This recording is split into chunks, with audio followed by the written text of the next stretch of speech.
Hello friends, எல்லோருக்கும் வணக்கம். Welcome to young investor channel. Markets பார்த்துருப்பீங்க, ஒரு பாசிட்டிவ் ட்ரெண்டில் தான் க்ளோஸ் ஆயிருக்கு. பட் மத்தியானம் பார்க்கும்போது ஃப்ளாட் ட்ரெண்டில் இருந்துச்சு Nifty and Sensex. Bank Nifty 100 points மேலே பாசிட்டிவில் தான் இருந்துச்சு.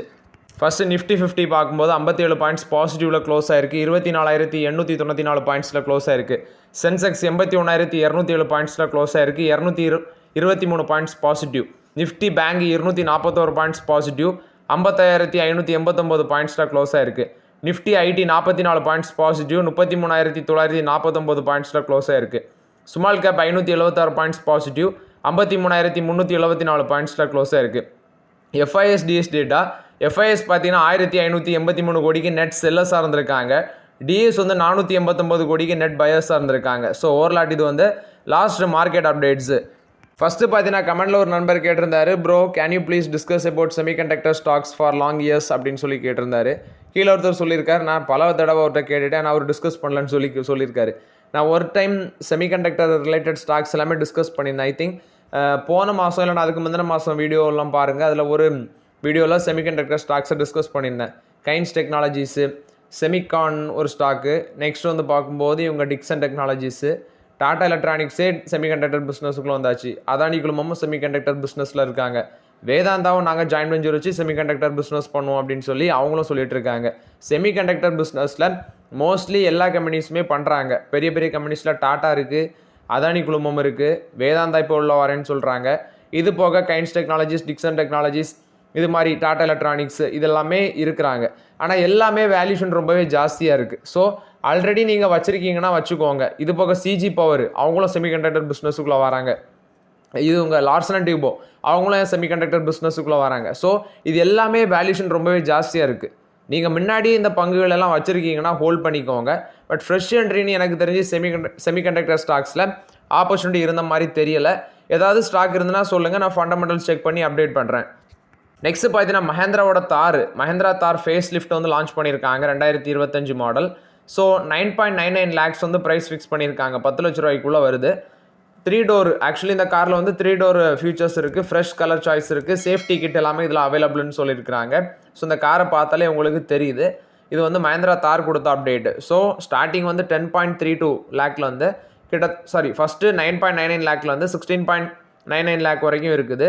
ஸோ இது போக சில மாடல்ஸுக்கு 10.32 லேக்கில் 16.61 லேக் வரைக்கும் இருக்குன்னு சொல்லியிருக்கிறாங்க.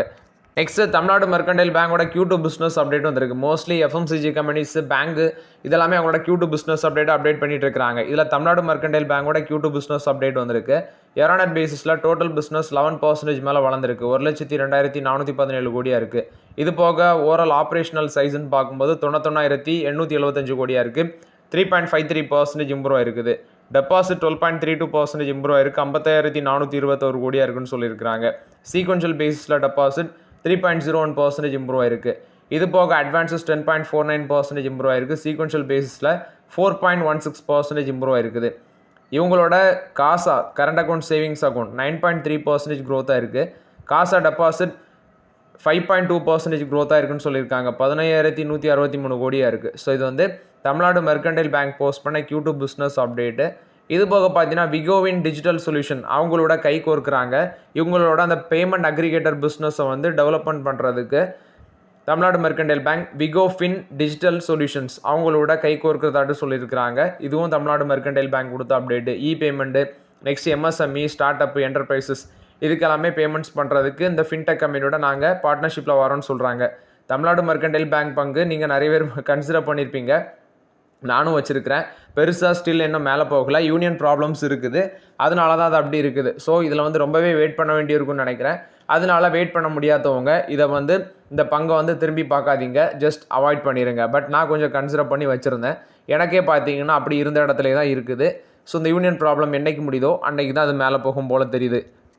நெக்ஸ்ட் பார்த்தீங்கன்னா இன்ஃபோசிஸ் கொடுத்த அப்டேட்டு. டெலினாரோட அந்த ஹெச்ஆர் மாடலை மாடர்னைஸ் பண்ண போகிறோம். ஒராக்கிள் க்ளவுடோட அதாவது ஒராக்கிள் க்ளவுடை வச்சு நாங்கள் பார்த்தீங்கன்னா அந்த டெலினார் ஹெச்ஆரை மாடர்னைஸ் பண்ணுவோம் அப்படின்னு சொல்லியிருக்கிறாங்க. டெலினார் ஷேர்ட் சர்வீஸ் அதை பார்த்தீங்கன்னா அவங்களோட அந்த ஹெச்ஆரை ஸ்டாண்டர்டைஸ் பண்ணுவோம் அப்படின்னு சொல்லியிருக்கிறாங்க. இது இன்ஃபோசிஸ் தான் இந்த டெலினார் ஷேர் சர்வீஸுக்கு ஹெல்ப் பண்ண போகிறதாட்டு சொல்லியிருக்காங்க. உங்களோட எம்ப்ளாயோட ப்ரொடக்டிவிட்டியை, எக்ஸ்பீரியன்ஸை நாங்கள் இம்ப்ரூவ் பண்ணோம் அந்த Oracle cloud human capital management மூலமாட்டு. இது இன்ஃபோசிஸ் கொடுத்த அப்டேட்டு. L&T ஃபினான்ஸோட Q2 அப்டேட் வந்திருக்குது. இதில் ரீட்டைல் டிஸ்பர்ஸ்மெண்ட் 25% இம்ப்ரூவ் ஆயிருக்கு, 18,850 கோடியாக இருக்குது. இது போக ரெஜிஸ்ட்ரேஷன்ஸ் நீ பார்க்கும்போது 98% இம்ப்ரூவ் ஆயிருக்குது. ஆக்சுவலி இது சேம் பீரியட் லாஸ்ட் இயரில் கம்பேர் பண்ணி பார்க்கும்போது 96% இருந்துச்சு சேம் பீரியட் லாஸ்ட் இயரில். இப்போ 98% இம்ப்ரூவ் ஆயிருக்குது ரீட்டைலைசேஷன். நெக்ஸ்ட்டு ரீட்டைல் டிஸ்பர்ஸ்மெண்ட் 18,850 கோடி, 25% வளர்ச்சி அடைஞ்சிருக்கு.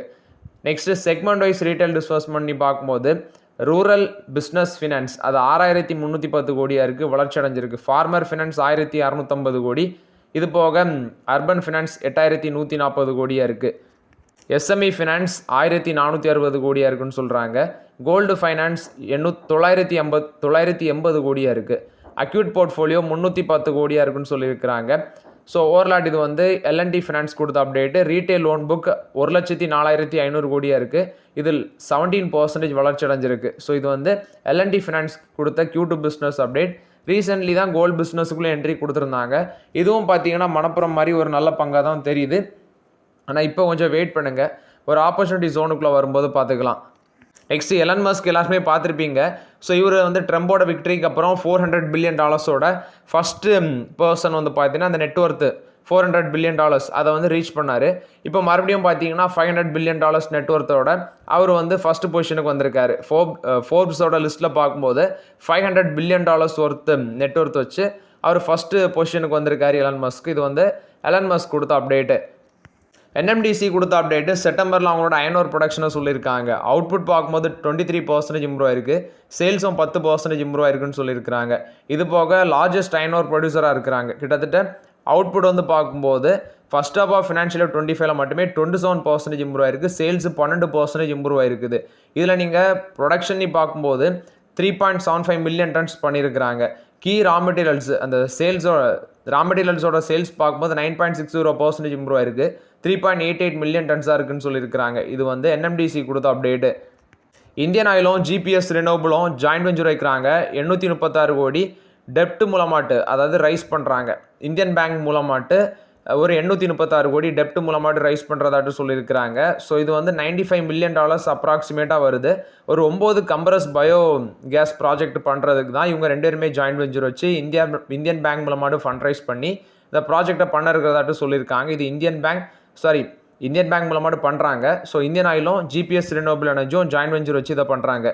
நெக்ஸ்ட் பார்த்தீங்கன்னா மெட்டல் ஸ்டாக்ஸ் இன்றைக்கி மார்க்கெட்டில் பாசிட்டிவ் வந்துச்சு. Lloyds metals 6% up, Tata steel 3% up, Nalco 3% up, Jindal stainless 2.5% up, Hindustan zinc 2% up, Hindalco, JSW steel, Vedanta, Jindal steel இது எல்லாமே 1% மேலே பாசிட்டிவ் வந்துச்சு. ஸோ இன்றைக்கி ஓவராலாட்டு பார்க்கும்போது நிஃப்டி மெட்டல் இண்டெக்ஸ் ஒரு நல்ல பாசிட்டிவ் ட்ரெண்டில் தான் மார்க்கெட்டில் ட்ரேட் ஆகிருக்குது. Next Jio, BlackRock, flexi gap இவங்க வந்து பார்த்தீங்கன்னா Invesco, Motilal Oswal consumption fund ஒரு 12 NFO வந்து அக்டோபரில் ஓப்பன் ஆக இருக்கிறது. ஸோ அதை வந்து சொல்கிறேன். ஃபஸ்ட்டு வந்து DSP Nifty 500 flexi cap quality 30 ETF. இது ஓப்பன் டேட் வந்து செப்டம்பர் 25 க்ளோஸ் டேட் பார்த்தீங்கன்னா அக்டோபர் 6 க்ளோஸ் ஆகுது. Minimum subscription 5000. ICICI prudential conglomerate fund இவங்க வந்து October 3 open date, October 17 close ஆகுது. Minimum subscription 1000. Invesco India consumption fund October 3 open ஆகி October 17 close ஆகுது. 1000 பார்த்தீங்கன்னா minimum subscription. Jio, BlackRock, flexi cap fund September 23 open ஆகி October 7 close ஆகுது. 500 minimum subscription. Kotak Nifty 200 momentum 30 ETF September 22 open ஆகுது, October 6 close ஆகுது. 5000 minimum subscription. Motilal Oswal consumption fund October 1 open ஆகி October 15 close ஆகுது. 500 பார்த்தீங்கன்னா minimum subscription. The wealth company arbitrage fund September 24 open ஆகுது, October 8 close ஆகுது. 1000 minimum subscription. The wealth company ethical fund September 24 open ஆகுது, October 8 close ஆகுது. 1000 minimum subscription. Wealth company flexicap fund September 24 open ஆகுது, October 8 close ஆகுது. 1000 minimum subscription. Wealth company liquid fund September 24 open ஆகுது, October 8 close ஆகுது. 1000 minimum subscription. Zerodha Nifty 50 ETF September 26 open ஆகிடுச்சு, October 10 close ஆகுது. 1000 minimum subscription. Zerodha Nifty 50 index fund September 26 open ஆகுது, October 10 close ஆகுது. 100 பார்த்தீங்கன்னா minimum subscription. So ஓவர்லாட்டு இந்த 12 NFO பார்த்தீங்கன்னா already open ஆகிடுச்சு. பட் அக்டோபர்லேயும் சில இது ஓப்பன் ஆகுது. ஸோ அக்டோபரில் பார்த்தீங்கன்னா இதெல்லாம் க்ளோஸ் ஆகுது, கொஞ்சம் செக் பண்ணி பார்த்துக்கோங்க. நெக்ஸ்ட்டு பார்த்தீங்கன்னா 2025 சில ஸ்டாக்ஸ் வந்து 14 to 36% அளவுக்கு ரிட்டர்ன்ஸ் கொடுக்கும் அப்படின்னு சொல்கிறாங்க. இதில் ஃபஸ்ட்டு பார்க்கும்போது டிசிஎஸ் இருக்கிறாங்க. டிசிஎஸ்க்கு வந்து பார்த்தீங்கன்னா கோல்ட்மேன் சாக்ஸு டார்கெட் ப்ரைஸ் 3310 ரூபா கொடுக்குறாங்க. பட் முன்னாடி இருந்ததை விட அவங்க குறைச்சிருக்கிறாங்க. கரண்ட் மார்க்கெட் ப்ரைஸ் 2889 இருக்குது. 14% மேலே போகும்னு சொல்கிறாங்க. இது வந்து கோல்ட்மேன் சாக்ஸ் டிசிஎஸ்க்கு பை கால் கொடுக்குறாங்க. கரண்ட் லெவலில் வந்து 14% மேலே போகும்னு சொல்கிறாங்க. சன்ஃபார்மா சிட்டி சொல்கிறது 2180 டார்கெட் ப்ரைஸ் 36% மேலே போகும் அப்படின்னு சொல்கிறாங்க. Next Axis Securities Rainbow Children சொல்கிறது, அதாவது ஆக்சிஸ் செக்யூரிட்டிஸ் ரெயின்போ சில்ட்ரனுக்கு சொல்கிறது target price 1625, current market price 1355, 20% மேலே போகும்னு சொல்கிறாங்க. பஜாஜ் கன்சியூமருக்கு இருக்குது. நுவாமா சொல்கிறது 307 ரூபா டார்கெட் ப்ரைஸ் சொல்கிறாங்க. 29% மேலே போகும்னு சொல்கிறாங்க. நெக்ஸ்ட்டு மார்கன் ஸ்டான்லி ஸ்ரீராம் ஃபினான்ஸுக்கு சொல்கிறது 27% மேலே போகும். ஓவர் வெயிட் ரேட்டிங் 785 ரூபா டார்கெட் ப்ரைஸ் சொல்கிறாங்க. நெக்ஸ்ட்டு பார்த்தீங்கன்னா இந்தியா வந்து next Pedro chemical power house ஆட்டு எமோஜ் ஆக சான்சஸ் அதிகமாக இருக்குது. ரீசன் பார்க்கும்போது நம்ம வந்து கேபிட்டல் எக்ஸ்பெண்டிச்சருக்கு $37 பில்லியன் ஸ்பெண்ட் பண்ண போகிறோம். ஸோ இது வந்து S&P குளோபல் ரேட்டிங்ஸோட ரிப்போர்ட்டில் தான் இதை சொல்லியிருக்காங்க. ஸோ செல்ஃப் சஃபிஷியன்சியை பூஸ்ட் பண்ணுறதுக்கு நம்ம கேபிட்டல் எக்ஸ்பெண்டிச்சருக்கு மட்டுமே $37 பில்லியன் பிளான் போடுறோம். $1 பில்லியன் 8000 கோடி 8500 கோடி கிட்ட வரும். ஸோ 8500 கோடி ஒரு பில்லியன் டாலர் தான் 8500 கோடி. அப்போ $37 பில்லியன் எவ்வளோ வரும் நீங்களே கால்குலேட் பண்ணி பாருங்கள். ஸோ இந்த அளவுக்கு நம்ம கேபிட்டல் எக்ஸ்பெண்டிச்சர் ஸ்பெண்ட் பண்ணுறதுனால குளோபல் பெட்ரோ கெமிக்கல்ஸ் நம்ம அதாவது அதை வந்து ரிலையன்ஸ் பண்ணியிருக்கிறத குறைச்சிட்டு நம்ம வந்து நம்ம நாட்டிலே தயாரித்து நம்மளே யூஸ் பண்ணுற அந்த நிலைமைக்கு நம்ம வரலாம் அப்படின்னு சொல்கிறாங்க. இது வந்து பெட்ரோ கெமிக்கல் இண்டஸ்ட்ரியை பொறுத்த வரைக்கும் அப்டேட். நெக்ஸ்ட் பார்த்தீங்கன்னா எஸ் பேங்கோட Q2 பிஸ்னஸ் அப்டேட் வந்திருக்குது. ஸோ எஸ் பேங்கோட Q2 பிஸ்னஸ் அப்டேட்டில் லோன் அண்ட் அட்வான்ஸஸ் 6.5% இம்ப்ரூவ் ஆயிருக்குன்னு சொல்லியிருக்காங்க. அது மாதிரி லோன் அண்ட் டெபாசிட்டை வந்து குவார்டர் பேசிஸில் இம்ப்ரூவ் ஆயிருக்கு 6.5%. இது போக டெபாசிட் பார்க்கும்போது ஒரு 7.1% இம்ப்ரூவ் ஆயிருக்குது. 2.96 lakh crore இருக்குது. கரண்ட் அக்கௌண்ட் சேவிங்ஸ் அக்கௌண்ட் அப்படின்னு பார்க்கும்போது ஃபினான்ஷியல் ஹெல்த் அண்ட் ப்ராஃபிட்டபிலிட்டி 33.8% இருக்குது. இது வந்து 32%லேருந்து சேம் பீரியட் லாஸ்ட் இயரில் 32%லேருந்து இப்போ 33.8% இம்ப்ரூவ் ஆயிருக்கு. பட் கிரெடிட் டெபாசிட் ரேஷியோ வந்து பார்த்தீங்கன்னா மார்ஜினலி விழுந்திருக்கு. ஏன்னா சேம் பீரியட் லாஸ்ட் இயரில் 84.8% இருந்தது, இப்போ 84.4% குறைஞ்சிருக்கு அப்படின்னு சொல்லியிருக்கிறாங்க. பட் எஸ் பேங்க் வந்து எனக்கு ஓகேவாட்டு படலை. ஏன்னா நான் கன்சிடர் பண்ணியே ரொம்ப நாளாட்டு வந்து அது அந்த 22 ரூபா அந்த லெவலே தாண்டாமல் அப்படி இருக்குது. ஸோ அதனால் எஸ் பேங்கில் நான் இப்போதைக்கு அவாய்ட் தான் பண்ணுறேன். நெக்ஸ்ட்டு பார்க்கும்போது பஞ்சாப் நேஷனல் பேங்கோட குளோபல் பிஸ்னஸ் 10.6% இம்ப்ரூவ் ஆயிருக்கு. 27,87,839 கோடியாக இருக்குது. குவார்டர் பேசிஸில் க்ரோத் 2.5% இம்ப்ரூவ் ஆயிருக்கு. டொமஸ்டிக் பிஸ்னஸ் 10.4% இம்ப்ரூவ் ஆயிருக்குது. அதே குவார்டர் பேசிஸில் 2.5% இம்ப்ரூவ் ஆயிருக்கு. டெபாசிட் பார்க்கும்போது பேங்கோட குளோபல் டெபாசிட் 10.9% வளர்ச்சி அடைஞ்சிருக்கு. குவார்டர் பேஸில் 3.4%. டொமஸ்டிக் டெபாசிட் 10.7% இம்ப்ரூவ் ஆயிருக்கு. குவார்டர் பேசிஸில் 3.4% இம்ப்ரூவ் ஆயிருக்கு. இதே குளோபல் அட்வான்ஸஸ் 10.3% இம்ப்ரூவ் ஆயிருக்குன்னு சொல்கிறாங்க. குவார்டர் பேசிஸில் 3.7% இம்ப்ரூவ் ஆயிருக்கு. டொமஸ்டிக் அட்வான்ஸஸ் 10.7% இம்ப்ரூவ் ஆயிருக்கு. குவார்டர் பேசிஸில் 3.7% இம்ப்ரூவ் ஆயிருக்கு. கிரெடிட் டெபாசிட் ரேஷியோ 72.40% இம்ப்ரூவ் ஆயிருக்குன்னு சொல்லியிருக்கிறாங்க. ஸோ இது வந்து பஞ்சாப் நேஷனல் பேங்க் கொடுத்த update. So okay friends, actually இந்த வீடியோவில் சில இம்பார்ட்டன்ட் அப்டேட்ஸ் எல்லாமே டிஸ்கஸ் பண்ணோம். இந்த வீடியோ உங்களுக்கு பயனுள்ளதாக வந்துச்சுன்னா லைக் பண்ணுங்கள், சப்ஸ்கிரைப் பண்ணுங்கள், கமெண்ட் பண்ணுங்கள். Okay friends, thank you.